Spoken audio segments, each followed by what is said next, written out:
Our last panel is entitled The United Nations in Postwar Internationalism, and our moderator is Christopher Dietrich. He's an assistant professor of history at Fordham University, and his first book, Oil Revolution, looks at the UN as one of the many sites of cooperation for anti-colonial oil elites. He is currently at work on two projects, a book on global oil and U.S. foreign policy, and a biography of Ralph Bunche. So please welcome Chris Dietrich.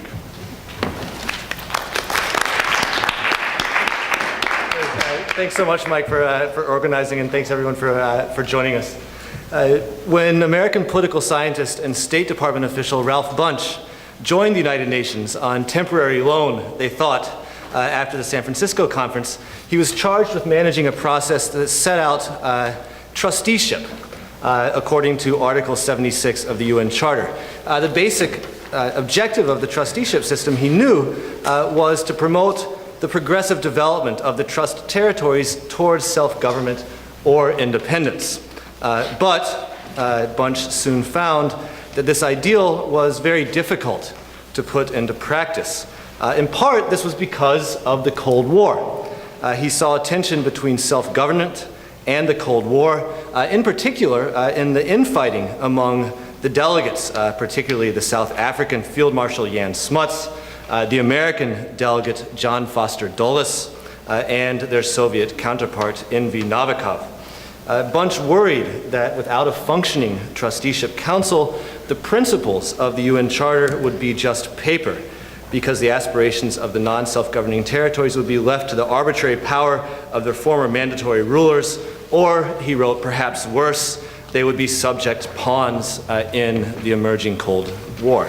Now, this short sketch, based on Bunche's notes from November 1946, raises a number of crucial questions about the early Cold War, the United Nations, and the international community in a time of great flux. Here are some of the questions. What were the policies of influential diplomats and their home governments? How did people debate the question of empire in the early days of the Cold War? What were the structural limitations to the United Nations Charter? Finally, how did Soviet-American antagonism shape the early days of the United Nations and, given the topic of this conference, the future of the United Nations and the international community? So to answer these questions, I don't really have any answers, but I hope our panelists might, and I'm honored to introduce them here.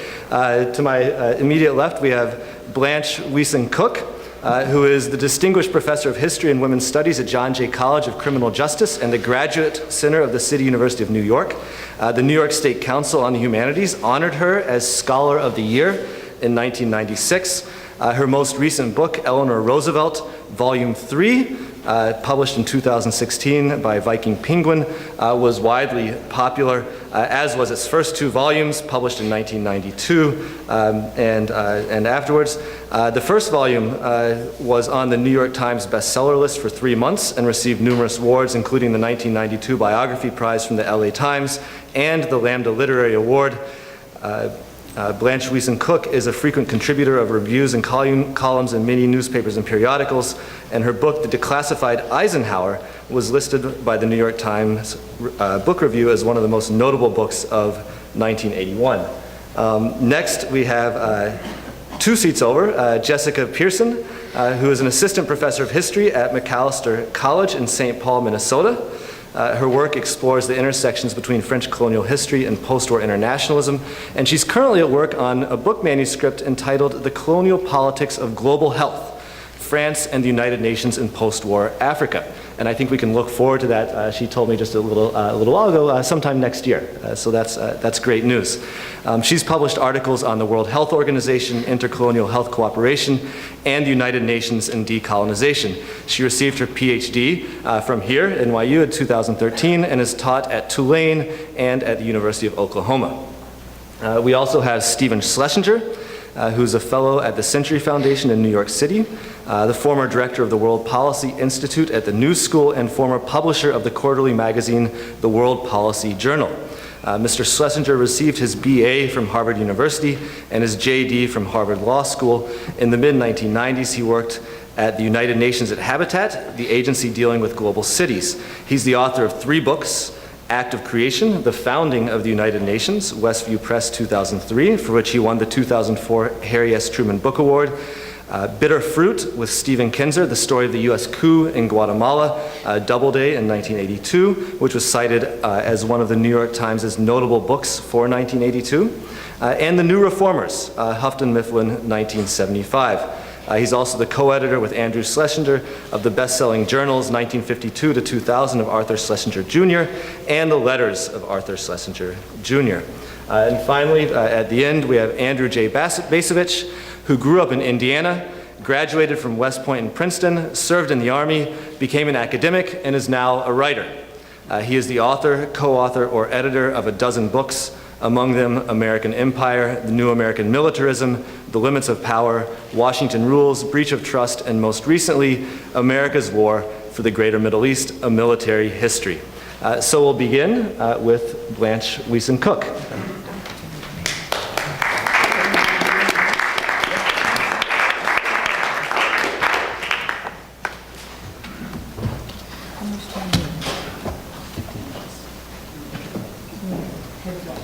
I will. So, sorry I'm beginning. Can you hear me? No. No? Just more directly. Should I sit? Yes. Yeah, maybe that would be better. That's fine. I'm too short to stand. Okay, here we are.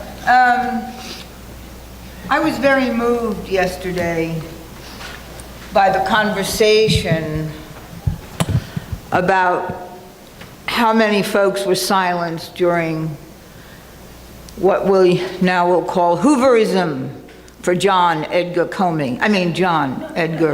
Hoover.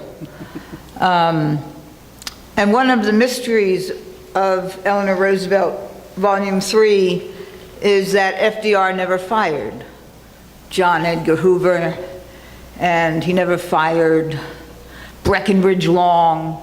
And two of the themes in my book are Eleanor Roosevelt's quest for racial justice and rescue for the various people trying to escape Nazi land.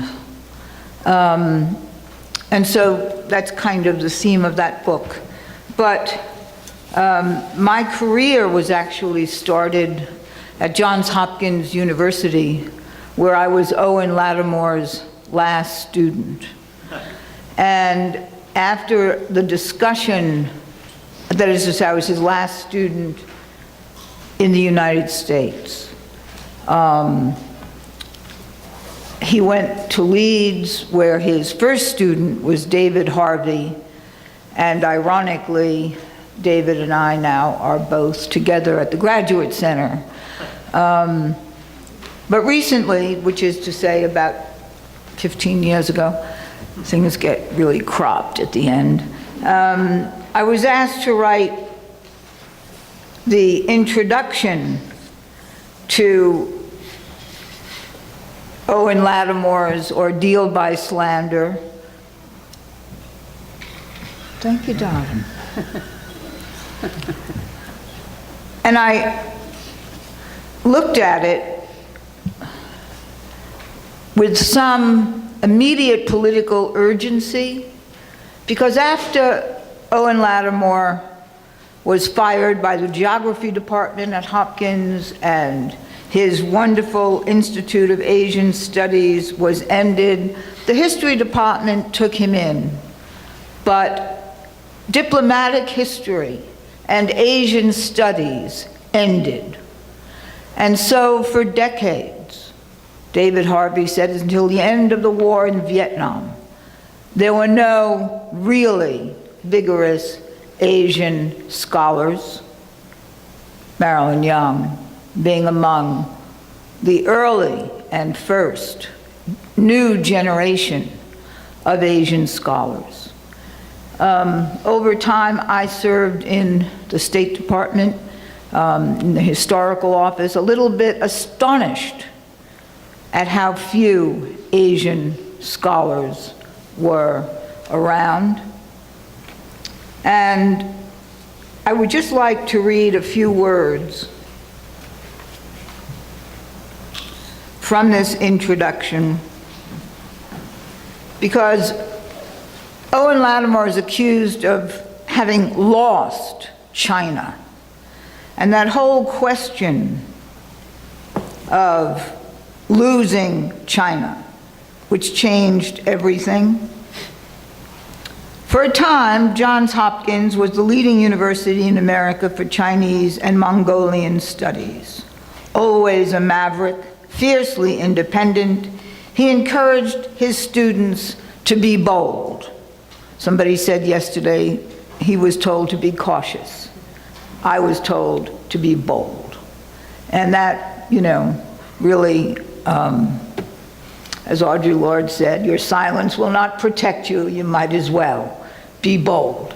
So that was his message to me and all of his graduate students. As editor, and in his analyses, he made mistakes and he acknowledged them. A flamboyant scholar who wanted every detail documented, Lattimore convinced his students that getting history right is a political act.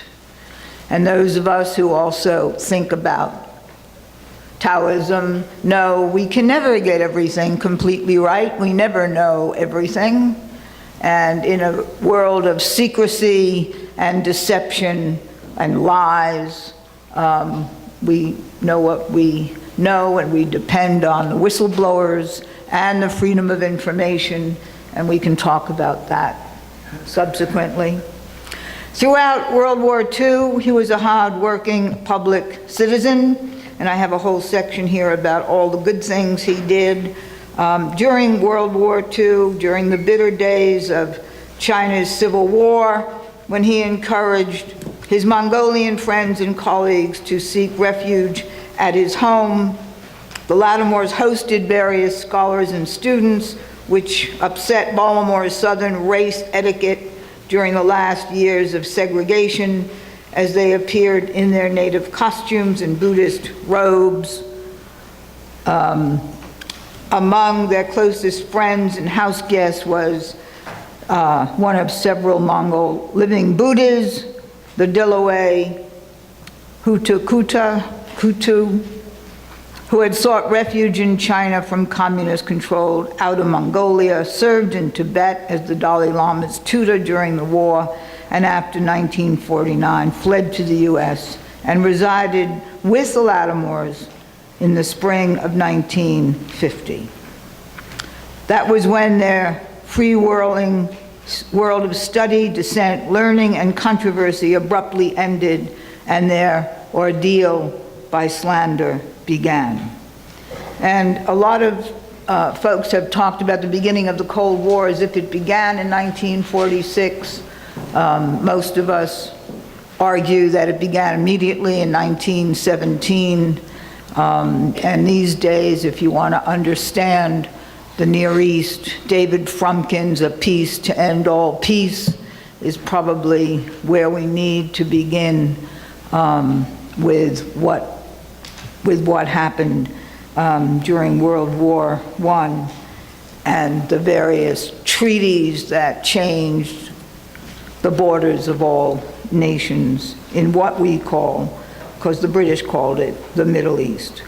So it's America's second Red Scare, or major Red Scare, which involved FBI atrocities, immigrant roundups, deportations, and was dominated by, in Lattimore's life, Joseph McCarthy and Senator Patrick McCarran and John Edgar Hoover's army of miscreants and liars.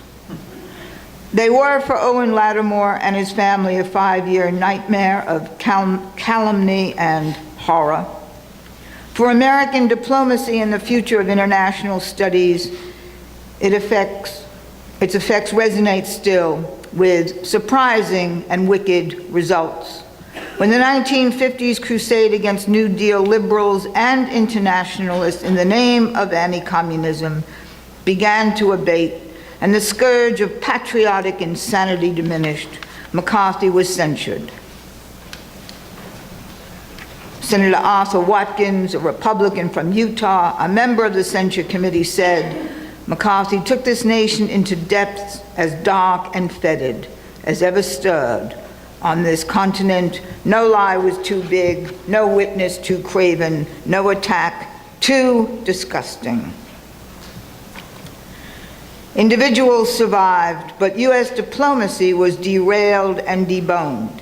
Intelligent, complex assessments dismissed, serious study ended, the future was harnessed to revenge and war.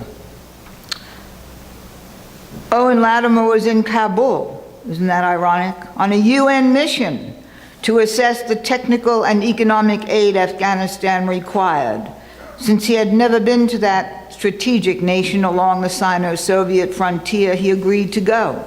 In another irony across America's half-century from that time to this, before he left, he completed another project.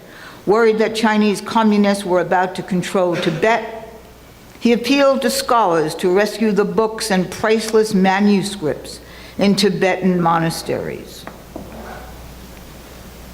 Throughout Latimore's time in Afghanistan, most of March 1950, cables arrived in Kabul alerting him to McCarthy's accusations. He had been named a Soviet spy, the key man, and so on.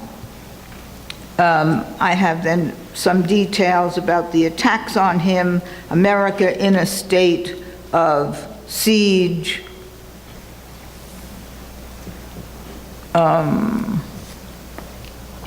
During the 1950s, repression triumphed in America. Owen Latimer, an independent, outspoken, anti-communist scholar, became a pariah. This book is a record of the first phase of Latimore's defense, mounted energetically with the help of his wife Eleanor and his attorney Abe Fortas. David Latimore, his 19-year-old son, contributed time and support. And I go into some of the support that he received. And this book ends with the first Senate hearing when Owen Latimore was initially exonerated. And then we go into a 50-page statement, and this creature Wittfogel, Karl August Wittfogel, who had been rescued from Hitler's Germany with the help of non-communist British academics, was the key witness against Latimore. And he said Latimore was a communist because when he, Wittfogel, denied he was a communist in Latimore's presence, Latimore smiled. And so Latimore told the senators, "You are supposed to believe I am a communist because I smiled," implying that I knew he was a communist. If I smiled, it was certainly a non-communist smile. Now, I would be willing to believe communists have an arsenal of secret signals, but I would never suppose it included anything as good-natured as a smile.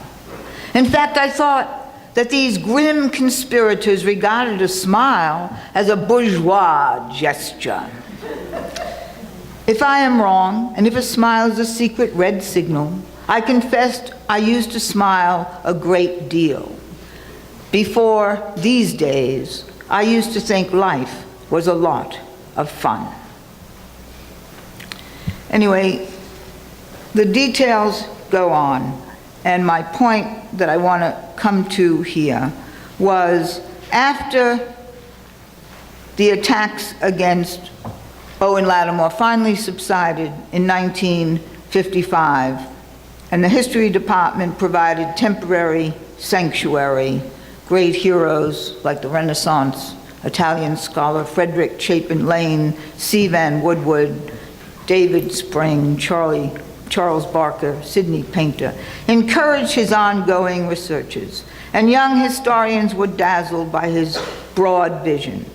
As one of his last students while the U.S. moved toward war with Indochina in 1962, I can testify that his extraordinary lectures on changing imperial frontiers, which he lit up by vivid map illustrations long before PowerPoint or personal computers, remain forever memorable. In 1964, the Lattimores left Baltimore to create a new Center of Asian Studies at the University of Leeds. They were happy in Britain, where their work inspired generations of new students from around the world. But the cost of the Cold War's battle against independent thought permanently damaged the U.S.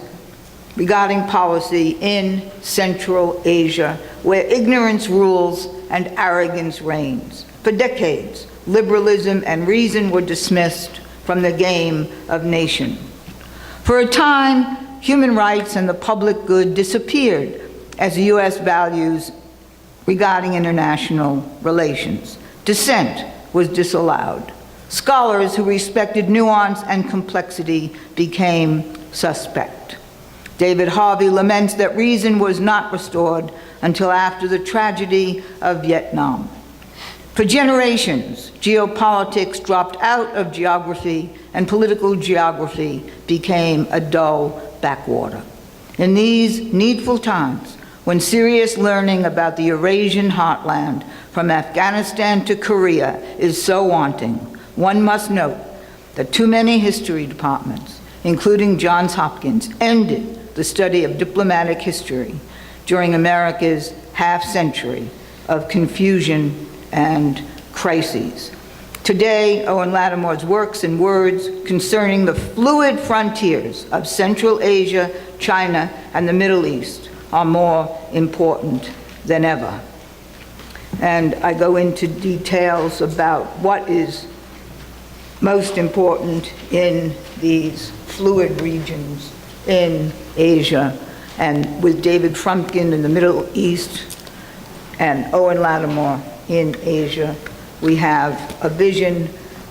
And so I would just like to, do I have 2 or 3 more minutes? 2 minutes. Okay, I mean, I dedicate Eleanor Roosevelt, Volume 3, to those activists and agitators who resist tyranny, challenge authority, fight for peace, freedom, and human rights as we continue our journey for one world, no borders, no boundaries, no walls, which was Owen Lattimore's vision. I just want to say one thing about my Eisenhower book, which I'm getting a lot of mail lately about how important this book is at this moment, because it includes many documents that were declassified. I always say never go anywhere without your gang. When I went to Abilene to start working on Eisenhower, because I had written a column in the LA Times, which was widely syndicated, seen by the president of Doubleday, who asked me to write a book on Eisenhower. And there's a long story about how I agreed to do it, but I did. And I went to Abilene, and everything I wanted to know about was classified.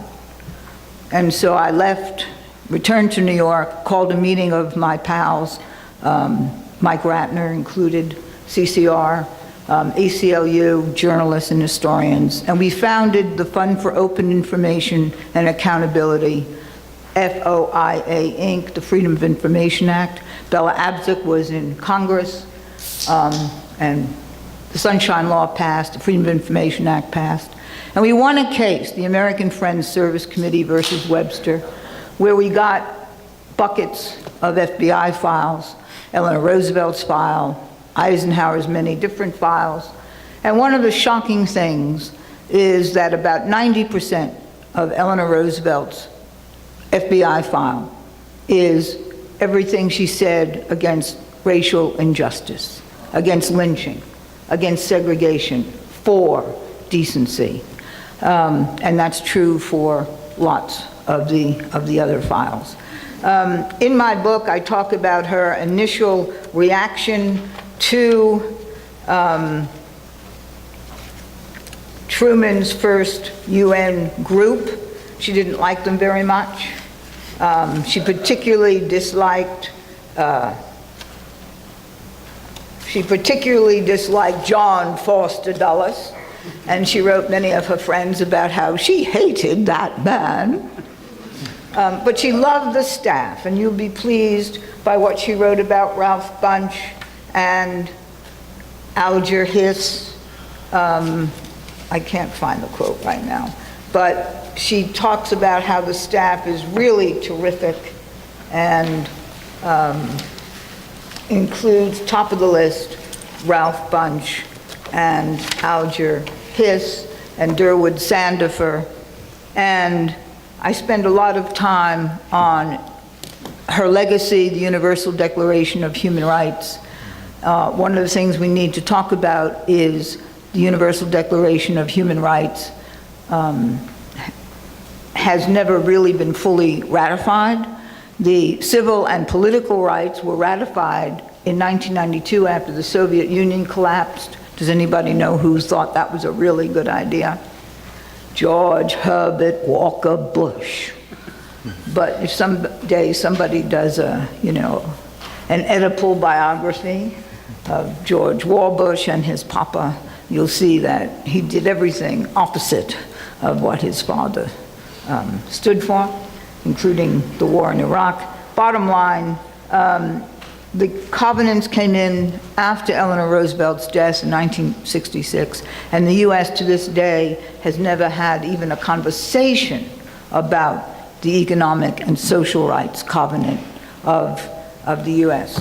I want to conclude by the really great impact the Universal Declaration of Human Rights has had on women around the world. And there's this fabulous book which is edited by Ellen Chesler and Terry McGovern. It was funded in part by the Ford Institute, the Roosevelt Institute and the Ford Foundation. And it has great, really great essays by women around the world, and a really important essay by Charlotte Bunche and Roxana Carrillo. Women's rights are human rights. Charlotte Bunche said it first, and then Hillary Clinton made it a mantra when she repeated it in Beijing. And around the world, women's rights are human rights is really very important. Along with that, just very, very quickly, is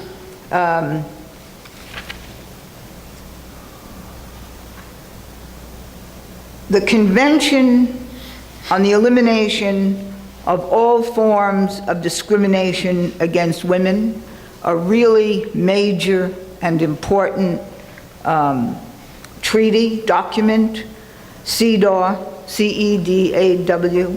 It's a visionary international women's Bill of Rights based on the Universal Declaration of Human Rights. And one fact that gives you a sense of where we are in the world with what do we think of the UN and the Universal Declaration of Human Rights. 188 UN member states have ratified CEDAW, which was introduced first in 1979. 188 UN member states have ratified it. The stunning exceptions are the United States, Iran, Sudan, Somalia, and a few Pacific islands. President Jimmy Carter signed the treaty, and it went to the Senate in 1979, but it has languished there and continues to languish there. So I think I've used my time. Yes, perfect. Thank you. Thank you. We're going to continue following the order of the conference notes, so Stephen Schlesinger is next. Thank you very much. I appreciate being here today. I want to thank Blanche for being a pioneer on the Freedom of Information Act, because two of my books have been based on that, my book on Guatemala, Bitter Fruit, and my book on the UN. And without that, I probably wouldn't have had half the information I needed for those two books. Since the title of this panel is the United Nations and Postwar Internationalism, I thought maybe I'd talk a little. I did write a book about the San Francisco Conference that created the United Nations in 1945. I thought I might give some context to the panel by talking about how the UN came into being and why it reflects very deeply certain impulses in American life that have never really gone away. Now, the United States, as you all know, has avoided and did avoid for many 160 years any involvement in the world community. In its existence, during that time, it refused to join any global assemblage. The tale really begins back with the Puritans in the 17th century, who, when they arrived in the New World, turned their backs on what they considered a corrupt Europe, set up separate communities of presumably pure virtue, and practiced their religion in virtual isolation. One might say that this was the beginning of what we today call American exceptionalism, the notion that we as a nation are different from other countries because we possess higher values. Now, this distrust of foreign nations almost hardened into a doctrine when George Washington warned his own countrymen to steer clear of permanent alliances, followed by Thomas Jefferson, in his turn, decrying entangling alliances, particularly as regards Europe. Now, they did not necessarily mean that they wanted to stop trade with countries abroad, but they did not believe that they should have to get a permission slip to intervene around the world when it was their own interests of Americans abroad that were involved. And this credo, in turn, soon led to dozens of interventions by the American government in Latin America in particular and elsewhere throughout most of the 19th and at least the first part of the 20th century. Then in 1917, President Woodrow Wilson, in the midst of the then greatest conflict the planet had ever known, the First World War, attempted to end this hallowed tradition of standing alone and acting alone in this country. First, he sent American troops to Europe to help England and France to defeat the Germans. And then, as the war was ending, he introduced the concept of the League of Nations. This is a notion of an international security organization with worldwide membership set up to prevent the outbreak of wars in the future. However, to his dismay, his league soon went down to defeat at the hands of the American Senate, and the U.S. never joined the organization. Well, Franklin Roosevelt, who had served in the Woodrow Wilson administration as the Assistant Secretary of Navy, had revered the idea of the League. When he was the vice presidential candidate in the 1920 presidential election, he had gone around the country giving long speeches about the virtues of the League. Well, of course, that never went anywhere, but when he became president, he very, very deliberately sought to resurrect a newer version of the League. And it was during the Second World War that he ordered the State Department in secret, because isolation was still very much had a hold on this country. He ordered the State Department to begin an organizational blueprint for the United Nations. But he demanded that there be a more realistic appreciation of the power realities in this new body than had been true in the League. He believed that the key to this new UN was the idea of realpolitik, namely keeping the successful anti-Nazi alliance of Great Britain, the USSR, China, the United States, and France together. He saw those 5 states as the natural policemen of the world, as the primary power brokers who should be making all decisions on war and peace, and acting through this elite body called the Security Council. And the resolutions of this council on war and peace would be binding on all member states, meaning that any country that joins the UN, and that's true today as it was in 1945, automatically has to obey the dictates issued by the council. But most importantly, in Roosevelt's design, the 5 allies would alone have the veto power and become permanent members of the council. No other member states would have those exclusive rights. And this was in stark contrast to the League, where every country had once the veto, which enabled a single country, a single road nation, to stop any action by the League and rendering it basically ineffective. Roosevelt pushed this idea forward because he felt that only these 5 nations had the manpower and military capabilities to serve as enforcers on all UN missions. And that since they would be risking the lives of their own soldiers in any UN endeavor, and since their own national interests might be involved, that they should have the right to block any undertakings, military or otherwise, that they opposed. In short, he believed that UN could not operate effectively unless these 5 nations acted together. And to make the role of these 5 nations effective in UN enforcement missions, he gave them all sufficient tools to carry out their work. In short, he endowed them with all sorts of permissible armed measures that could be employed to thwart aggressors. Now, the Charter contains some unusually militaristic language that you would not imagine for an organization that has always been viewed primarily as a peacemaking body. But if you read the text of Chapter 7 of the Charter, it allows the Security Council to undertake, quote, the interruption of economic relations of rail, sea, air, postal, telegraphic, radio, and any other means of communication, and the severance of diplomatic relations, end quote, to enforce a UN resolution. And it states that all members of the UN must be prepared to contribute their resources to these council missions. Because of these central roles as enforcers, these 5 nations were, in addition, they were given broad authority under the veto power.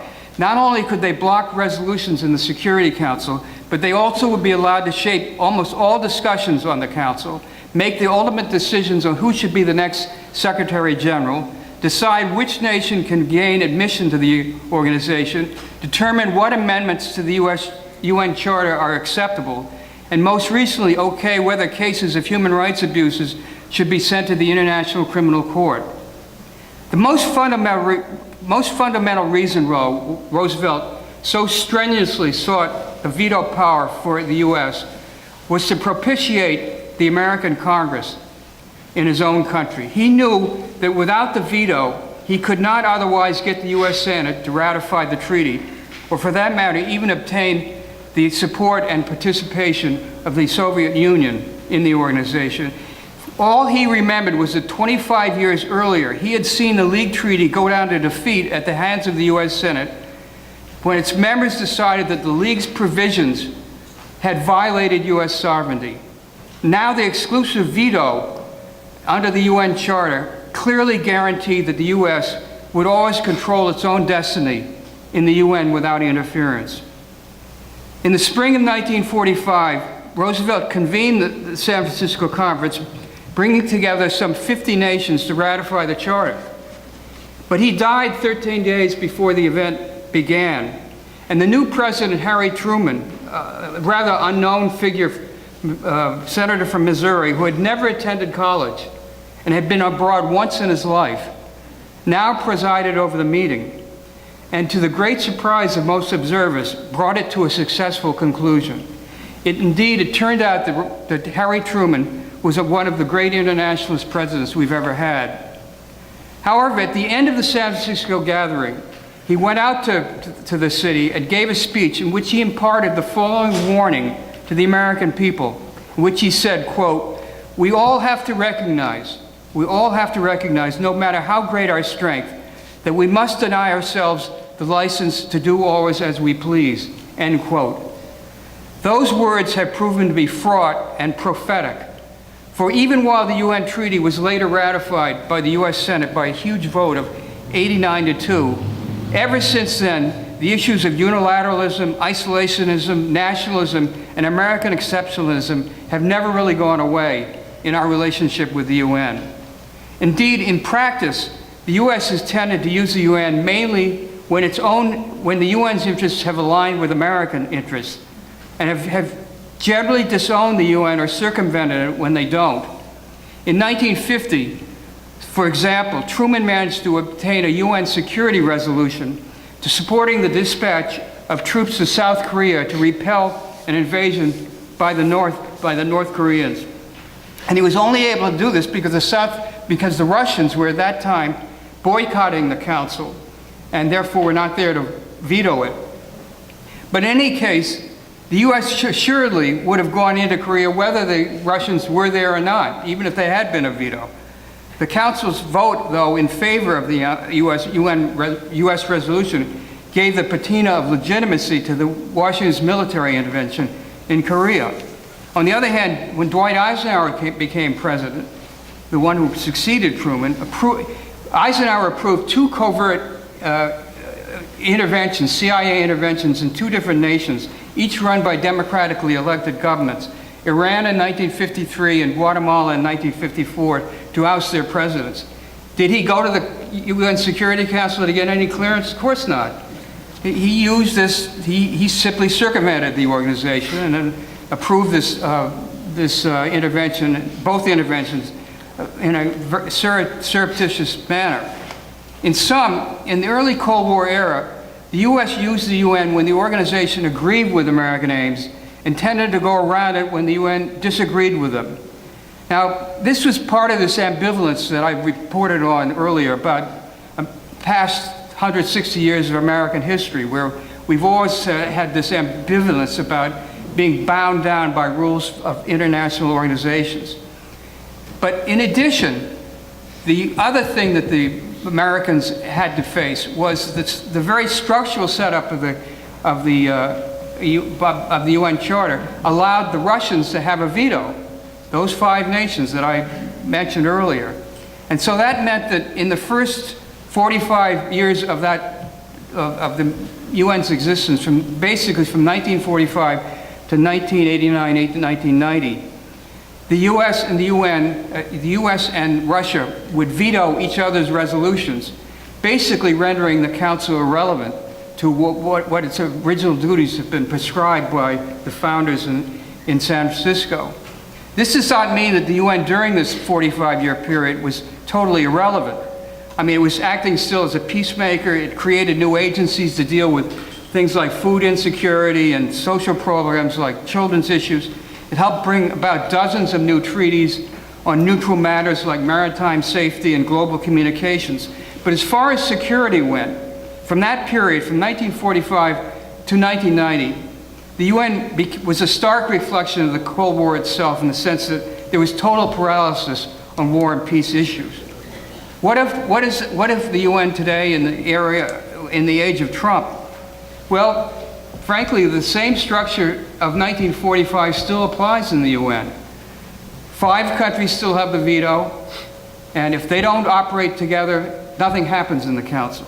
The big change, of course, has been the fact that the Cold War ended in 1989. And so now you do have some cooperation between China and Russia and the United States, as well as Great Britain and France, on a number of different resolutions. So that has been obviously a dramatic return to the original ideals of the founders. That was what the Council was going to be all about, was providing security around the world and stopping conflicts from spinning out of control. And most recently, of course, you've been seeing the resolutions supported in the Council by all those countries on North Korea. But the fact is that FDR, Franklin Roosevelt's realism about realpolitik, about that UN Charter still applies today.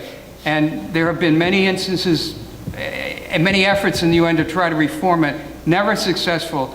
And we're basically stuck with the way the thing was set up back in 1945.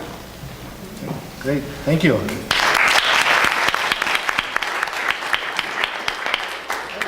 Next we'll have Jessica Pearson.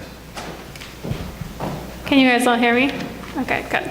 I just want to preface my remarks by saying I think I'm in the unique position of being the only speaker at this symposium who doesn't work on the United States. So I'm a historian of France and Francophone Africa, and my work looks at the way that the French colonial administration in Africa engaged, or rather disengaged, with international institutions like the United Nations, UNICEF, and the World Health Organization. So I want to talk a little bit today about the San Francisco Conference and the colonial question. So the primary debate among historians of colonialism and the United Nations is whether the United Nations, like the League of Nations, was meant to be a fundamentally conservative institution keeping the world safe for empire, or whether there was a possibility that the United Nations could serve a role as an agent of change in an era of decolonization. So when the delegates gathered in San Francisco in 1945 to draft the charter, there's a really wide range of possibilities of how the charter could deal with the colonial question, right? So how does the United Nations address ongoing inequality in the colonies? What happens to the League of Nations mandates? What happens to the colonial world in general?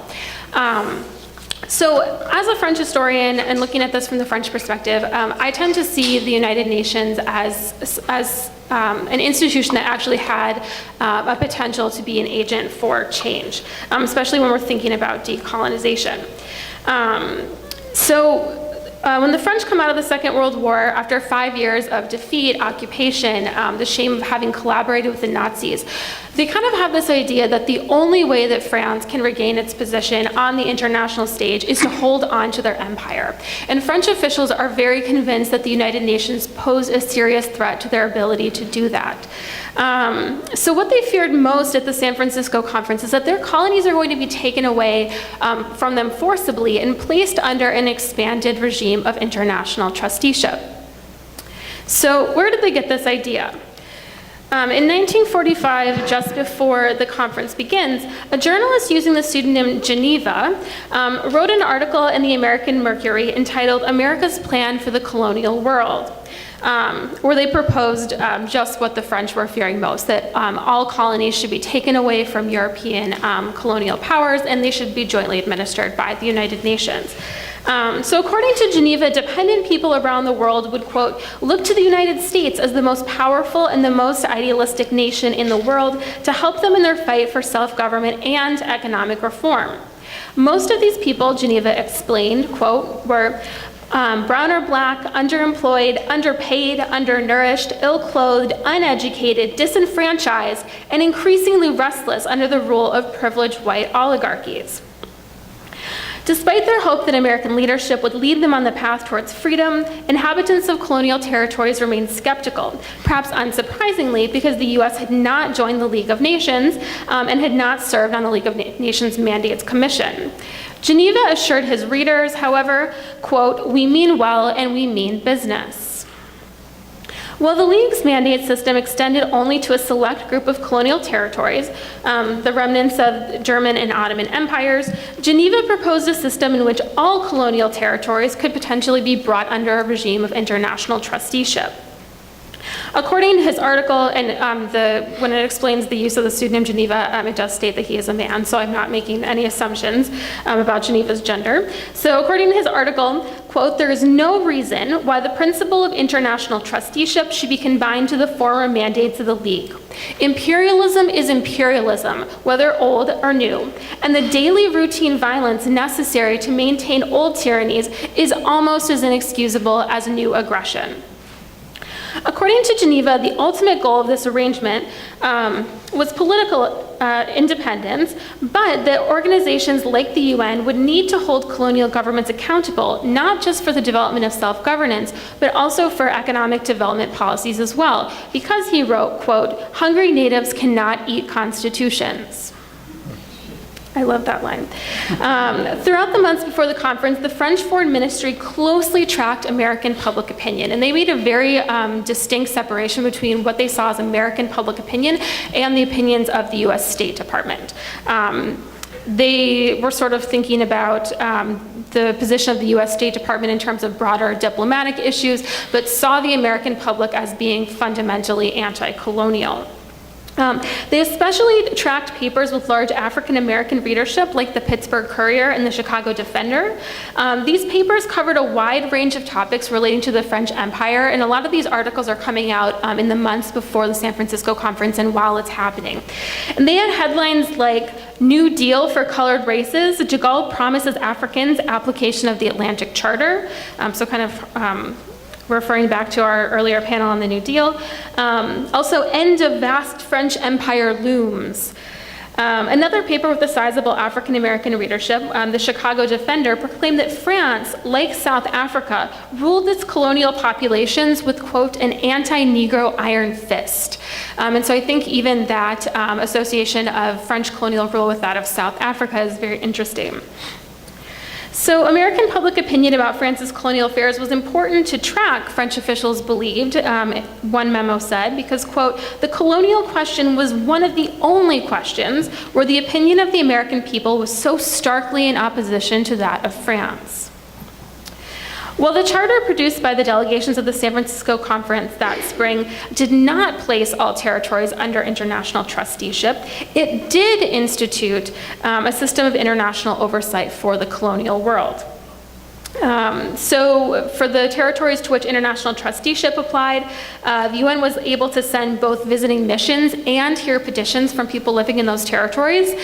They could not do that for any other colonial territory, but what they could do is that they asked that all colonial governments submit annual reports on educational conditions, social conditions, and economic development policies, and that those reports would then be reviewed by a special committee, which was called, in, I want to say, classic UN fashion, the United Nations Special Committee on Information Transmitted from Non-Self-Governing Territories. So we could just call that the special committee that reads colonial reports. Let's see. So I argue in my work that this special committee became an extremely important forum for debating best practices of colonial government, and it was also a forum where anti-colonial delegations to the UN could put pressure on colonial governments to reform. So the point that I want to make with this is that people on both sides of the table at this point see the United Nations as a possible venue to hold governments accountable for issues relating to human rights, education, food supply, and healthcare. And this was something that made opponents of empire very hopeful and made colonial governments very fearful. So that's kind of the lay of the land in 1945. So I want to fast forward about 12 years, and I want to talk very briefly about a book written by Sir Alan Burns, who is a British colonial official, and he also served as the British delegate to the UN Trusteeship Council. So in 1957, Alan Burns writes a book that is literally called In Defense of Colonies. And I think that this is really a sign of the times about how colonial governments are thinking about the UN. So I want to read just a brief quote from the book's introduction. Colonial questions at the United Nations are becoming more and more important in international affairs. In many cases, anti-colonialism is merely a cover for intense racial feeling, a color prejudice in reverse, which reflects the resentment of the darker peoples against the past domination of the world by European nations. In all cases, anti-colonialism is based on emotion rather than on reason, on misconceptions instead of on a correct appraisal of the facts. And then he goes on for about 300 pages to denounce the United Nations as the forum par excellence of post-war anti-colonialism. So I want to now fast forward to 2017. I think that we tend to think of the United Nations today as a powerless or relatively powerless and ineffective organization. We tend to think about its failures and disappointments. And the reason that I told the story that I told in thinking about how the early Cold War period is different from today is to think about a really important difference between the era that we're looking at in the symposium and today. I think that I want to pose the question now, as we're increasingly seeing governments roll back progressive legislation, as we're seeing governments restrict the flow of immigration and cut educational opportunities for people that need them the most in the era of Trump, in the era of Brexit, which no one's talked about yet, could the UN or could internationalism in another form come once again into our minds as a possibility to serve as an institution that could guarantee human rights or provide a mechanism for holding governments accountable today? Thank you.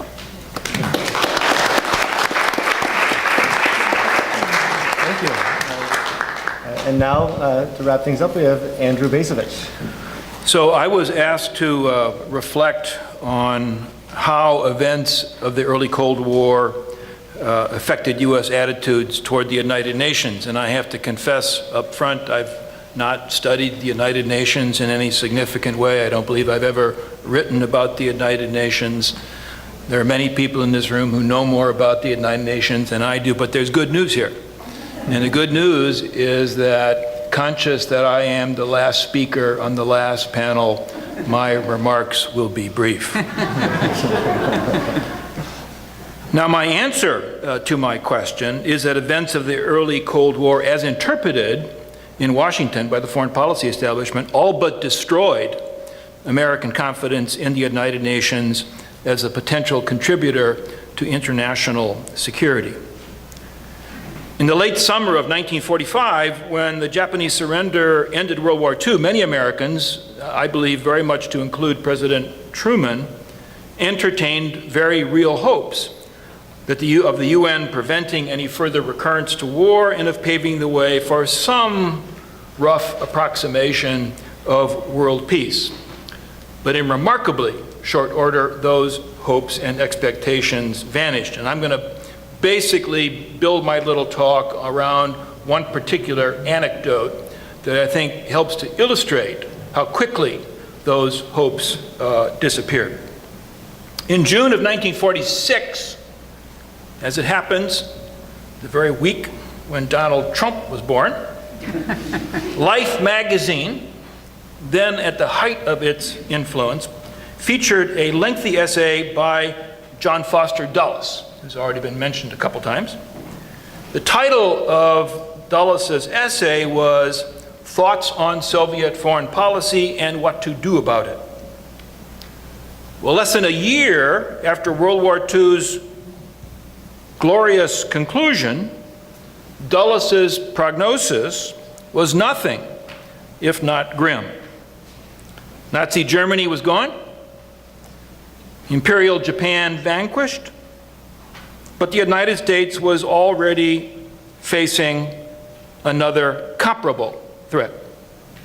Dulles warning that the Kremlin was seeking to create what he called a vast Pax Sovietica.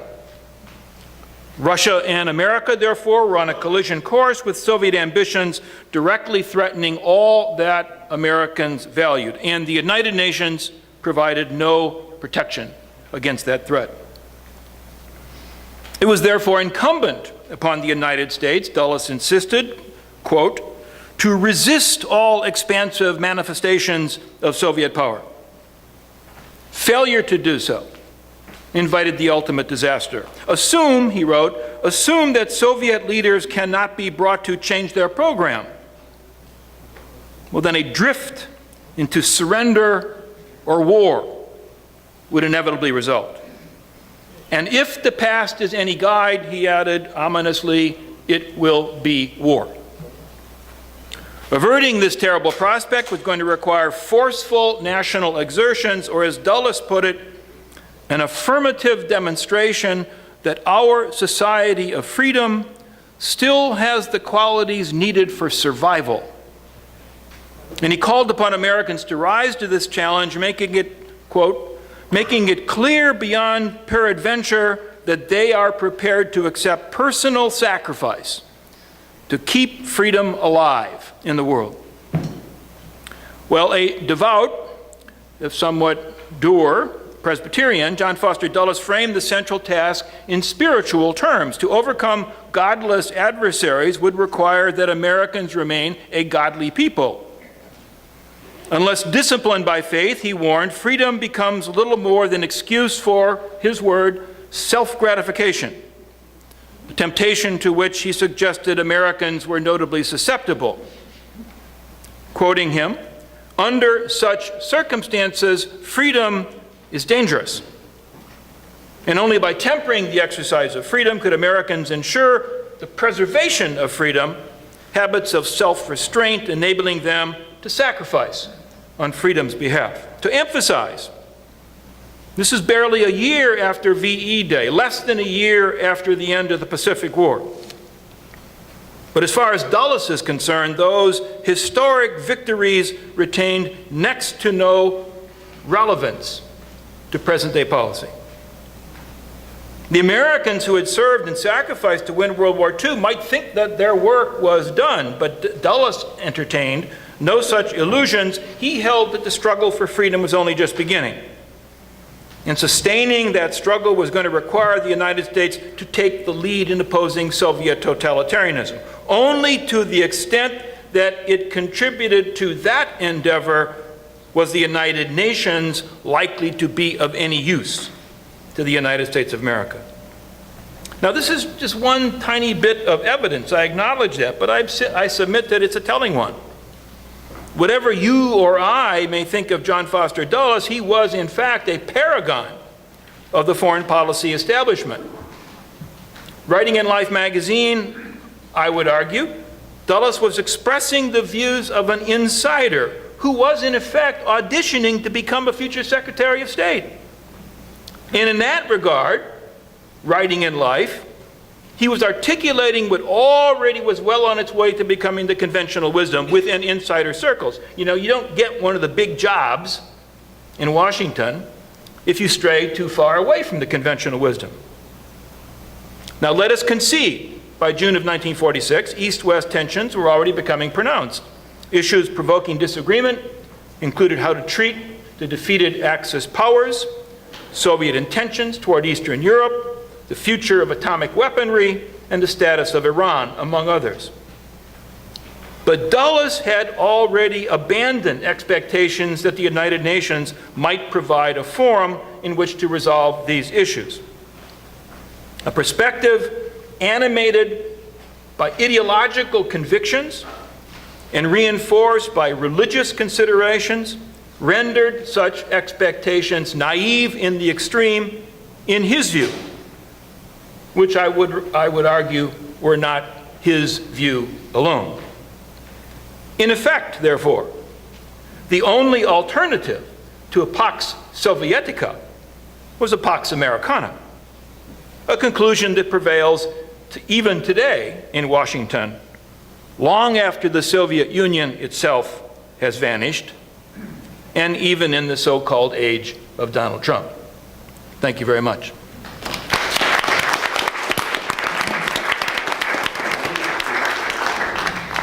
Great. So as we start questions, I'll invite people to line up the microphones who would like to ask questions. I'm thinking about, Blanche, your Taoist reformulation at the end of this idea that getting history right is a political act. And one of the objectives of studying history, of course, is to see that the past remains with us in some days. But it's also to see that the past remains untidy and arguable. And so I'm really happy about this panel on that, on both of those points. So rather than posing a question myself, I would like to go straight to the audience here, and also invite the panelists to ask questions of each other as we move along.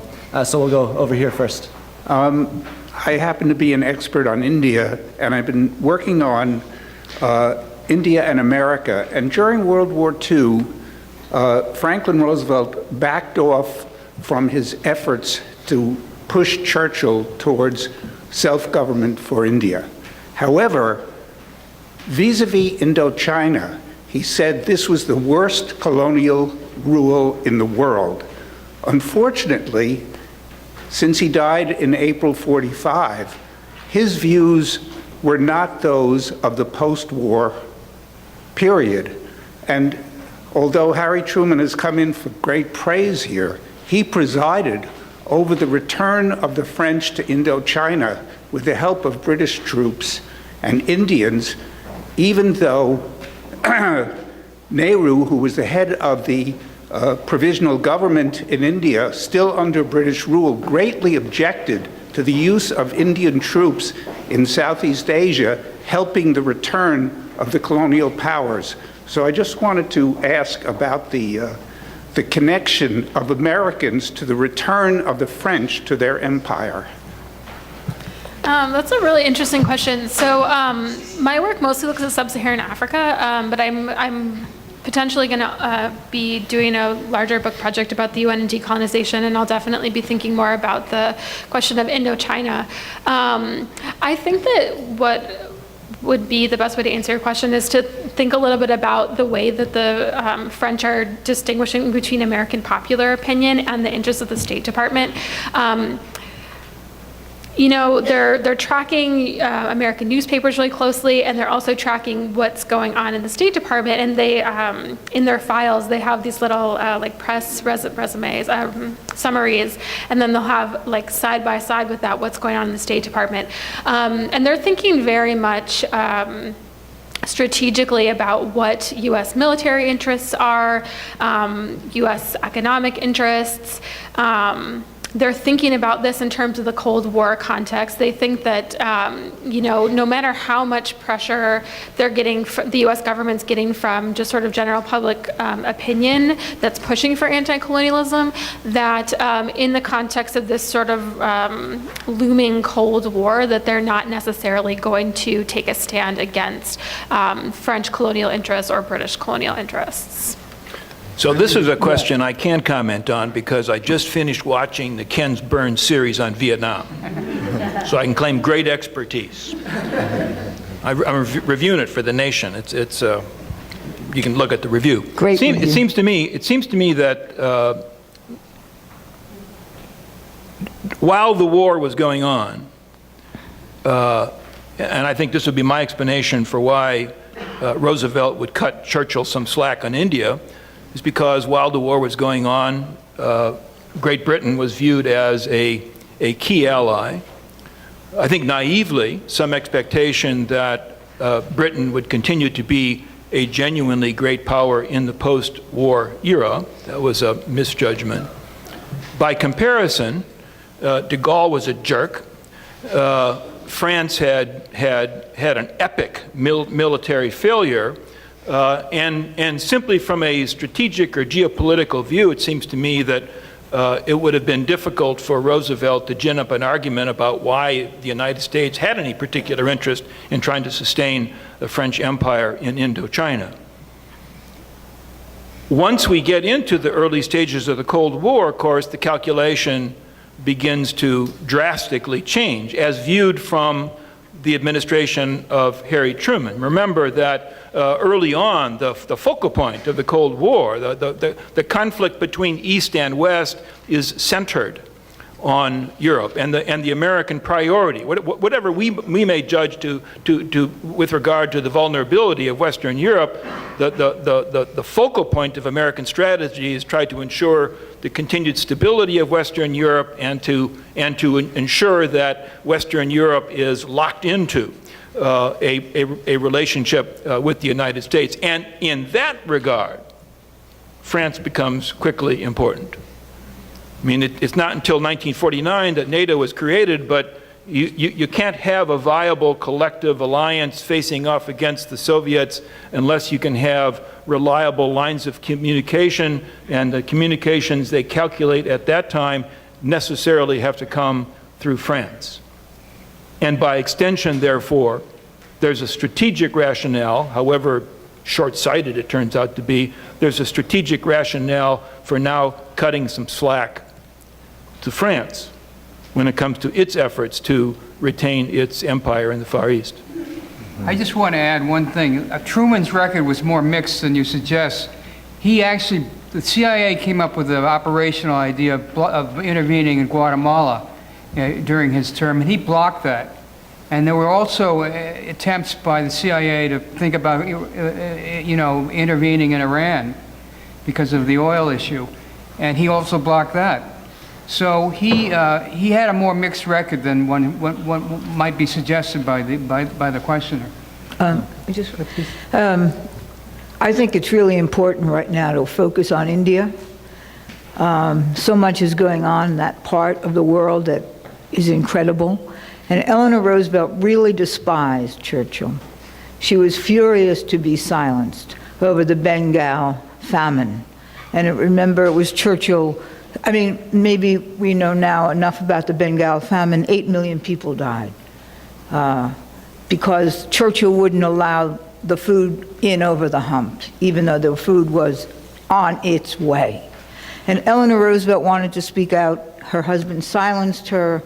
And there's a really interesting section in my book about her alliance with Madame Pandit and with Hansa Mehta over time. And I think as we look at these crises, that's just increasingly important, and important for this moment as well.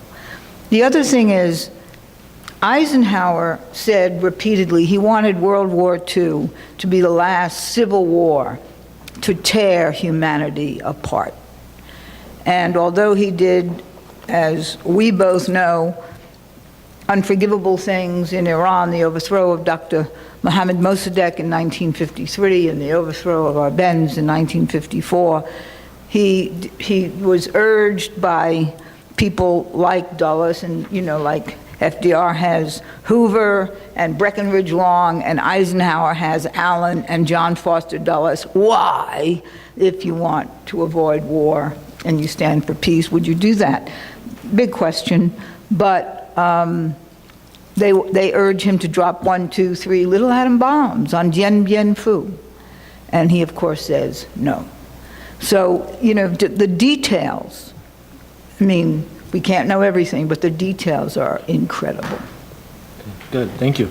Yes. My name is Irving Lee. I want the panel to discuss the two leaders during the Cold War that were making an attempt to arrest colonialization. One, of course, was John F. Kennedy, and the other was Charles de Gaulle, who was opposed to, increased U.S. intervention in Vietnam and also granted Algerian independence. So I want to comment on those issues. Well, I think that also something that I didn't say in my talk that I probably should have said is that in 1946, the French Empire technically ends. It becomes the French Union. And actually within the French Union, everyone's a citizen of the French Union, everyone has the right of movement within the Union, and everyone has the right to vote and to send representatives to the French National Assembly. And one of the things that de Gaulle, for example, was really struggling with is how do you sell this idea to an international public who has one very specific idea of what decolonization looks like. You especially see the Soviet Union saying decolonization is political independence, and you have the French saying, well, decolonization could also be the promotion of equality within a greater union of France and its now former colonies. So, yeah, I think thinking about, de Gaulle in that way is very interesting. I don't know if someone else wants to comment on JFK.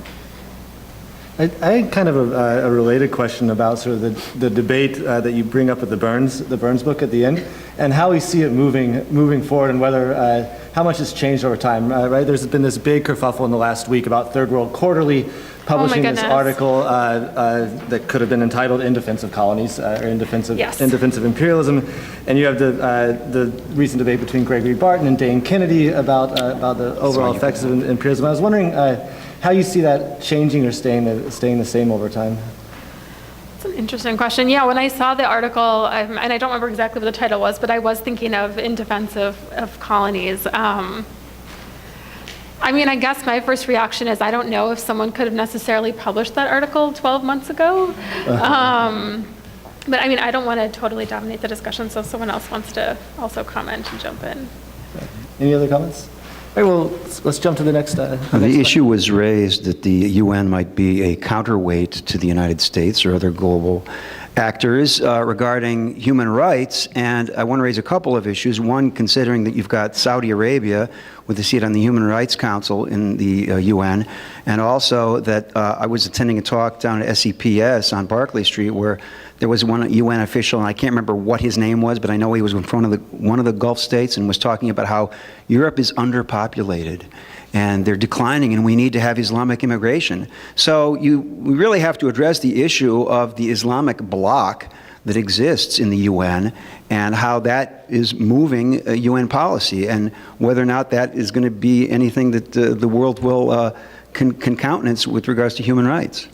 Well, it's an interesting, ironic thing. When Roosevelt planned the UN, his idea was the only thing he was interested in was security, security, security.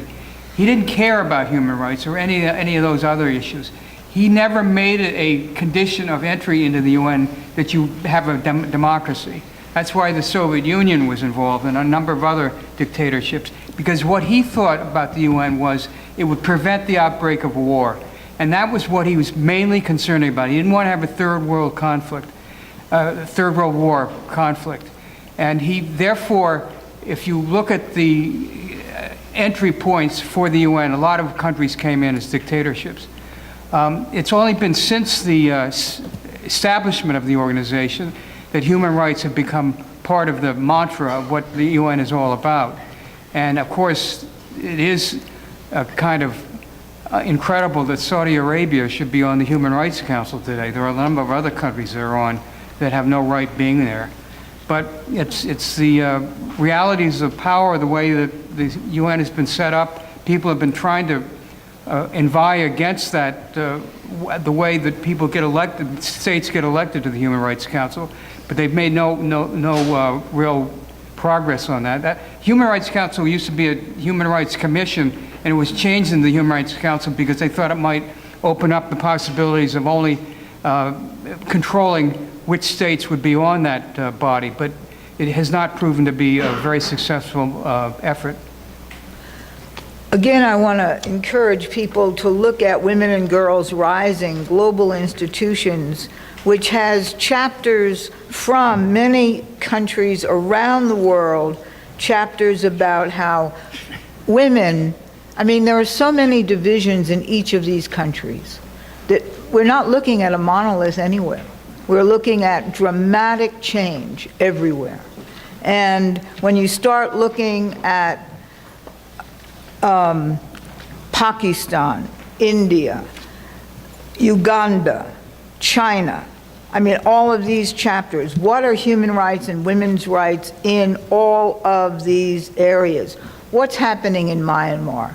The Buddhist, imagine slaughtering people. I mean, how did that happen? Why does this happen? So Eleanor Roosevelt had great faith in the United Nations. And after Eisenhower removed her, she went across the street and worked for the United Nations Association for the rest of her life. Because in this building and around the world, people talked to each other. They weren't fighting with each other, they were talking to each other. And she had great hope. She had dinner with Soviet delegates. She had personal relations with everybody. She went around the world and she had two questions. Tell me, what do you want? What do you need? And it was that vision that inspired people to believe there was hope. I mean, we're looking at, it's going to be a Soviet peace in Time Life, Fortune publications, or it's going to be the American century. I mean, remember Henry Luce introduces the notion of the American century. There's a new book out by Al McCoy, essentially, you know, the CIA, and he is the author of the CIA and the Politics of Heroin. His new book is The End of the American Century. It's not out yet, that's probably not going to be the final title, but I think we all need to take a good look at Al McCoy, as we do Andrew Bacevich. And so many of you in this room. Things are really shifting. I mean, you know, you asked before about, I tell everybody to go online and get in touch with commondreams.org and truthdig.org because, you know, where do we get the news? And we're not going to get it from the establishment media anymore. So we need commondreams.org. And the millennials are really in movement. So much is going on. They're using the word socialism again. They're also using the word democracy, but all over the world, things are really shifting. And, you know, we will have, as FDR said in 1940, a liberal democracy, or we will have barbarism. Can I say one thing about human rights in the 1950s? So I just wanted to say one of the reasons I got interested in thinking about how colonial governments were defending their empires was that they actually, even though they're doing it for totally the wrong reasons, have some very interesting critiques of human rights abuses in other places. So the French create something they call the Defense of Empire dossier, and essentially what they do is they're using all their consulates and embassies in other places in Latin America, in the Middle East, and they're having them keep very close close tabs on human rights issues, on, access to food, political participation, education, women's rights, because they wanted to have that with them at the UN when all of these critiques were coming down about their empire. They wanted to say, hey, look, someone living in Senegal is not necessarily worse off than someone living in an independent state like Bolivia, that these sort of living standards have nothing to do with colonial rule. This is a broader problem of economic development. And the Belgians do something really interesting, which is they decide to quit the special committee. And they're doing it because they're trying to protect, the Belgian Congo from international scrutiny about human rights abuses. But what they say they're protesting is the fact that the UN, unlike the League of Nations, was not offering any protections for indigenous people living in independent countries. So for example, there was no protection for First Nations in Canada, for Aboriginal populations in Australia, for Native Americans, and that it was hypocritical of the UN to only hold colonial governments accountable for the human rights abuses. And so there's some really interesting critiques about stuff that's going on in the United States, Australia, Canada, and other places. Right, and this is an argument that Daniel Patrick Moynihan picks up in the 1970s as the UN ambassador, right, from the United States. And the Indigenous Rights Treaty at the UN. Exactly. I mean, there is. Hi. Yes, please. I don't know if you can hear me. I was actually going to ask about that Case for Colonialism article. And so what I was wondering is, just thinking about what you were saying, the fact that the civil rights movement was so kind of intertwined with decolonialism, and the sort of human rights abuses going on there were a big driver in that. I was wondering whether this idea that the Case for Colonialism has just been published, which I don't know about that. I was wondering how far that might be related to the kind of new isolationism that we see here, that maybe with Brexit could probably be seen that way. As a Brit, I see it that way. And maybe even France with like Le Pen and Holland with Wilders. So I was wondering if maybe it could be related to that somehow. I don't know what you think about that. Can I just make a point about decolonization?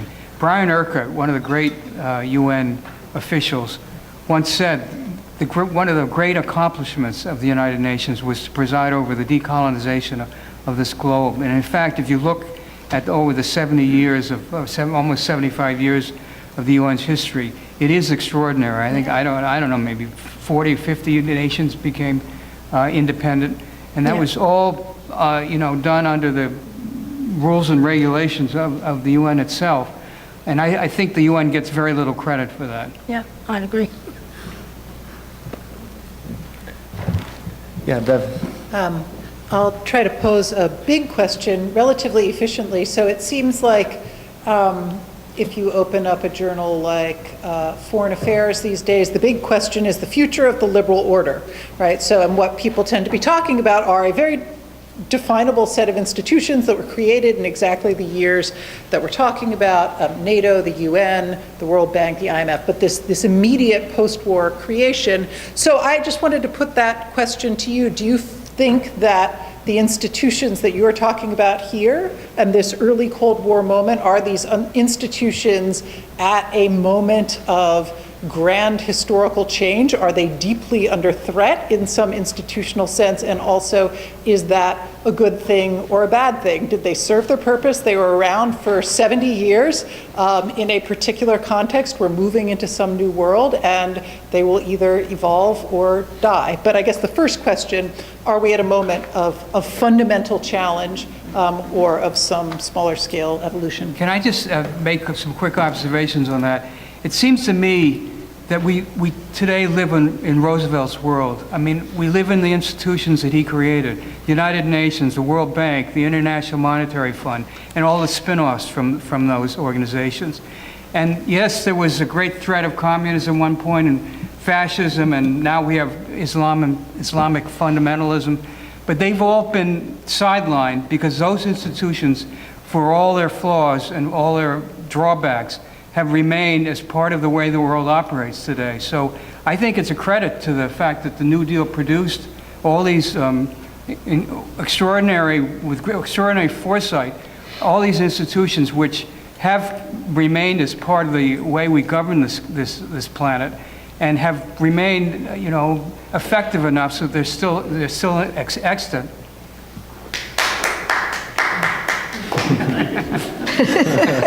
I wonder if, John, do you have something to say about that?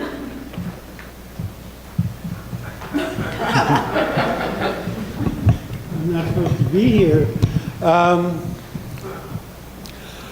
I think we are at a moment of change. I do. And although I agree that these institutions have served so well for all of this time, I think that their continued existence versus their transformation into something else or their disappearance is up for grabs. And I also think that to a considerable degree, the direction that this evolution is going to take is not predictable because the forces at play are very large and this far they're not coherent. They're not analyzable in any kind of a coherent fashion. So I actually don't have anything to say. Well, okay, why I thought you might is because Al McCoy, he's really talking about the end of it all. And I think if you look at what I think might be a mistake, the enlargement of NATO to include all the former stands, then we have this creature in the White House who wants us out of everything, and it's really creepy. So I don't, we don't know. And I think well, just take the NATO enlargement question as an example, okay? Last night we heard that the United States and Russia are closer to war than any ever. time that he could remember, right? Right. And we also heard a brief mention of, yes, of course they were going to annex the Crimea because, this has been a Russian interest since before the Tsars, And you look at that and you look at the context of the NATO enlargement issue. Well, one of the things that makes these trends so incalculable is precisely the concatenation of those two things. Yes, it's absolutely true that the Russians would have an interest in recreating the traditional Russia, and on the other hand, yes, it's absolutely true that the Russians feel threatened by the enlargement of NATO issue. They spent 2 decades between 1919 and 1941 attempting to create a cordon sanitaire in Eastern Europe after the League of Nations turned out to be an empty shell. And then after World War II, they did it again with the Warsaw Pact. So, right. Yeah, so maybe the answer is yes and no. In some ways. Exactly. Can I steer the discussion back to Beverly's question, though, which was, I think, was there a liberal order that the United States helped to create after World War II, and is that liberal order now under siege? And that is an argument that's being made by really a rather broad spectrum of quote-unquote foreign policy experts, to include people that deserve to be called neoconservatives. And I think the problem with the argument is that the premise is false, that there was no liberal order. They like to use a liberal order based upon norms, a liberal order promoting openness. And just over the course of the past 24 hours, we've heard a myriad of examples where the behavior of the United States was illiberal.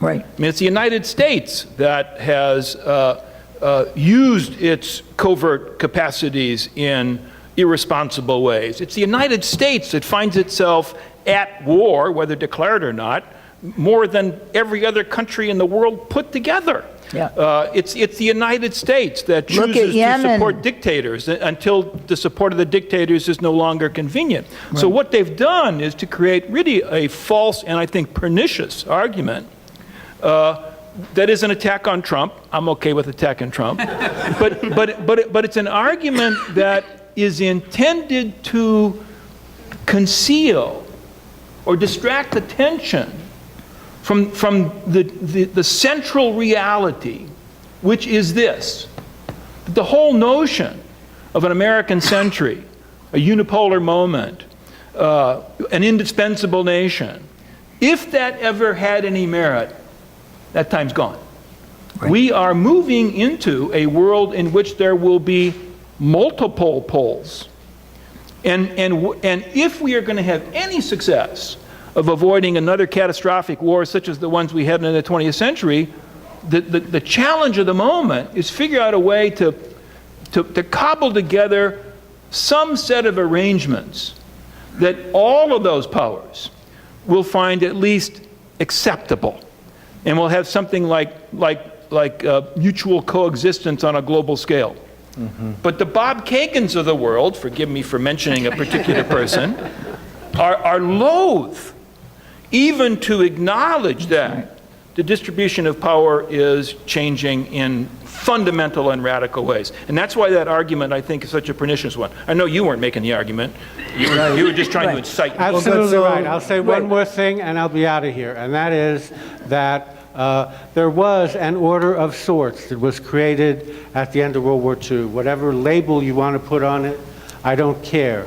But I do agree that we are in a moment of fundamental transition, and I think you're right that the challenge is to figure out how to navigate this situation. Right. Good. And that's Al McCoy's new book, The End. Exactly. The End. So we're running short on time here. So let's collect the last two questions. So each of you have a chance, and then we'll answer them collectively, and then we'll be done. I mean, that order, such as it was built on America's extraordinary economic dominance of the global economy, being the only nation that had an intact economy. I mean, you can look at all the statistics about it produced, 4/5 of the manufactured goods, it consumed them, etc. So that was the early order, which allowed the U.S. always to act unilaterally from the beginning. Truman Doctrine, Marshall Plan. It ignored the UN.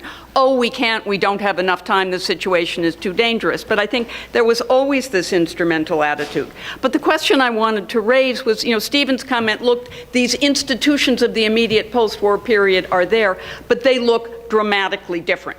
Whether it's the International Bank for Reconstruction and Development become the World Bank, whether it's the IMF, and certainly it's the United Nations. And the changing character is why I think the U.S. has become ever less interested in the UN, and from the 1970s on wants to work through the World Bank and the IMF, because that is the vehicle to impose structural adjustment to try to bolster its position in the global economy when there are multiple economic and military powers out there, making it a dramatically different world.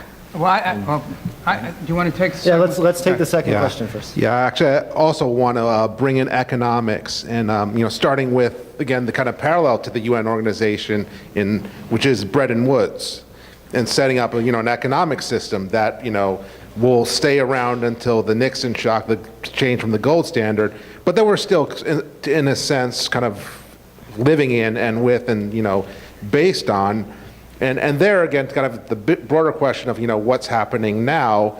I mean, I think it's the possible end of the American empire, because we simply cannot sustain the massive cost of our military and just the whole global empire. And I mean, I don't know if any of you guys saw the DoD put out a recent paper where they talked about there are these other rising powers, and their answer, with help from the Rand Corporation and so on, and their answer is essentially spend more money on the military and, let's keep things going. We need, we're falling apart, but it just needs more money for us to, stay in power, essentially. Okay, so any final thoughts? My answer to the issue of the World Bank, IMF, I don't agree with everything they do, and obviously my point is not that they are the most extraordinary bodies around, and they have been flawed in a lot of things they've done. But the fact is that those are the things that Roosevelt set up, along with the United Nations. They're still around. Has China come up with any, parallels yet? They've come up with an economic pathway. I've forgotten the name of what's it called? They've got The two of them. very large banks. But they're right. But they still are small compared to what has been set up well, I disagree. They've got more money than the World Bank has right now. Yeah. But the fact is that they don't have the dominance that these other organizations do around the world. They're trying to. I agree with you. They are trying. And that's going to be the competition that I think you've been talking about, and John.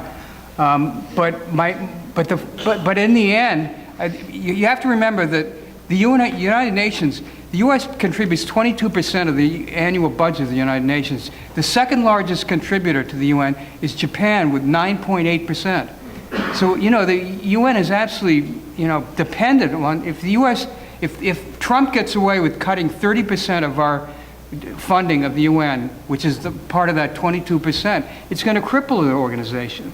So in that sense, we are, still living in the Roosevelt world, and I don't know that, I can't defend everything that has come with in those 75 years, but it's hard to say that there's an alternative world out there right now. Okay, so I think on that note, we'll finish up. Please join me in thanking our panelists.